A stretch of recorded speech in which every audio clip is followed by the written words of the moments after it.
Welcome to SourceFedNerd. I'm Meg Turney and I'm here in Tokyo, Japan. Now getting to my hotel and around the city has been a very big learning experience, and I'm ready to share my knowledge with you with 5 tips you should know before you travel to Tokyo, Japan. Let's do this. Ichiban. The trains here in Tokyo aren't all owned by the same company, and you're not going to find them all in the same station. There are 2 major companies that own the train lines here, the JR lines and the Tokyo Metro. Now you can hear transfer information in each station, so if you're on a JR train, it'll still tell you that you can transfer to subway lines on that train, but you're going to have to walk, and the stations are not close to one another. Make sure you know where you're going. Getting around here is not easy if you don't know kanji. It's helpful to print out where you're gonna go and take a photo when you arrive at your hotel of the nearest subway station. So if you get lost, you can show a local the photo and they can help guide you. I promise you, it's not as easy as you think. What the hell are all these symbols? Niban, look up. This city is colorful and full of life, and you're going to get lost in all of the crowds, but take a minute to look up while you're walking around, because a lot of the buildings feature multi-level shops. Also, they feature shops that are hidden way up on the 5th and 6th floor, and if you don't look up, you're going to miss them. Armado Cafe,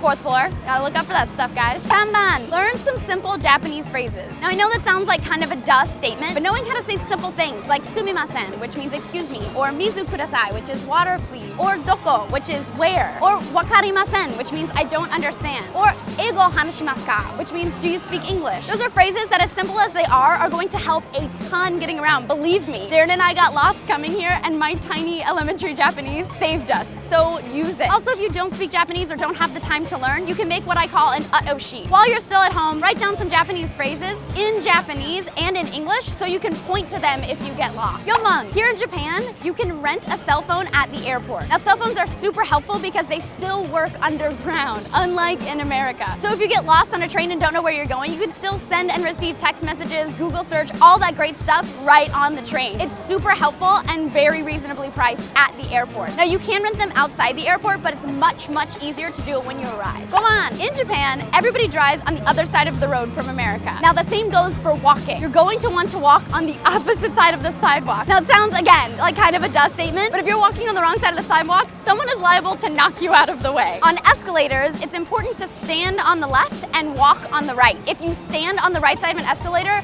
an old lady will hit you with a purse. I know, because it happened to me. So I hope you guys learned a little bit from my mishaps here in Japan, and if you're thinking of traveling to Tokyo again, take the time to learn where you're going, how to get there, and what you want to see before you travel. I'm Meg Turney. Don't forget to like and subscribe if you haven't already. Click this annotation or go to SourceFed.com to see everything we've ever done. I gotta go get my DDR on,